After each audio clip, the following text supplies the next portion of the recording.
Ako si Rod. May pangarap ako kaya ginagawa ko to. Kaya tara, samahan niyo ako.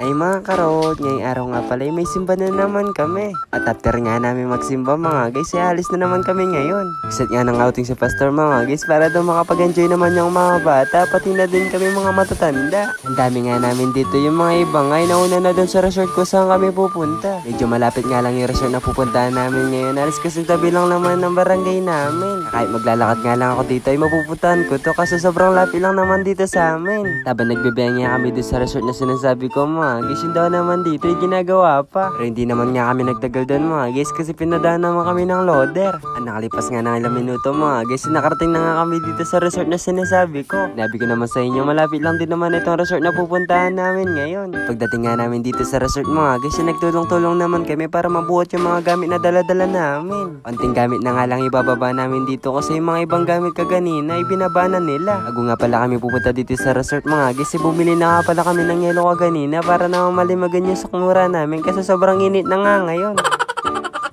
Kung binababa nga nitong yelo itong kasama ko mga guys, natatawa ako sa kanya kasi di niya makakatakot yung mga yelong dinadala niya. Hindi na nga din niya kinayang bitbitin yung isang yelo mga guys, kaya ako na din yung nagbitbit. At pagdating nga namin dito mga guys, itong dalawang kaibigan ko nga dito ay nagpo-practice na sila magkanta para daw may makanta sila mamaya. At habang nagkakanta nga sila dito ay ako naman ay tinitignan ko yung view po kung maganda ba talaga dito. Ganda nga dito sa bago resort na pinunta namin ngayon mga guys, mas maganda pa nga to kesa dun sa dati. Kaso nga lang mga guys, mas mahal to kesa dun sa dating resort na pinuntahan namin. Pagkatapos ko tingnan yung magandang view dito mga guys, ipupuntahan ko naman si Kuya Jordan ngayon. Pinuntahan ko nga si Kuya Jordan dito mga guys, hirap na hirap ako sa pag-i-English sa kanya, ay marunong naman pala siya mag-Tagalog. Ngayon ko pa nga lang nakilala si Kuya Jordan mga guys, akala ko nung kinakausap ko sa idudugo na yung ilong ko. Charot! Kaya buti lang dito daw siya lumaki kaya marunong siya mag-Tagalog. Pagkatapos ko nga kausapin si Kuya Jordan dun mga guys, nagpapalaro naman sila dito. Nasali nga sana ako sa palaro na to mga guys, kaso hindi talaga ako pwede kasi inuubo ako. Sali pa ako dito mga guys, baka bukas nakaburol na ako.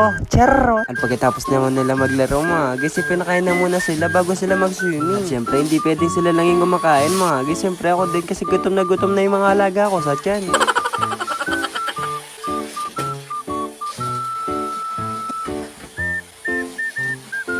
Pagkatapos nga namin kumain lahat mga guys, yung mga bata nga dito yung nag-swimming na sila kahit hindi pa sinasabi ni Pastor. Hindi mo nga mabawal-bawal itong mga bata na to mga guys, sobrang tigas na mga ulo nila kaya pati ako tumitigas na din yung ulo ko. Charot!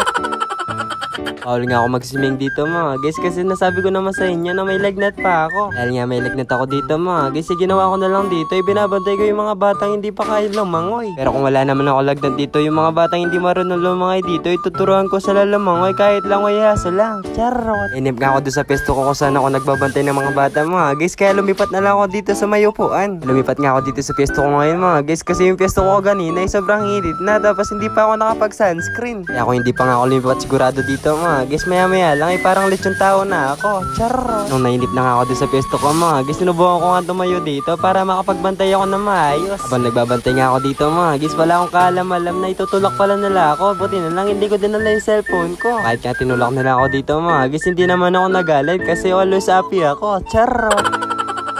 At pagkatapos nga ako tinulak doon mga guys, ay umalis na nga ako doon kasi hindi naman ako marunong lumangoy. Ang langoy na alam ko lang talaga mga guys ay yung langoy aso.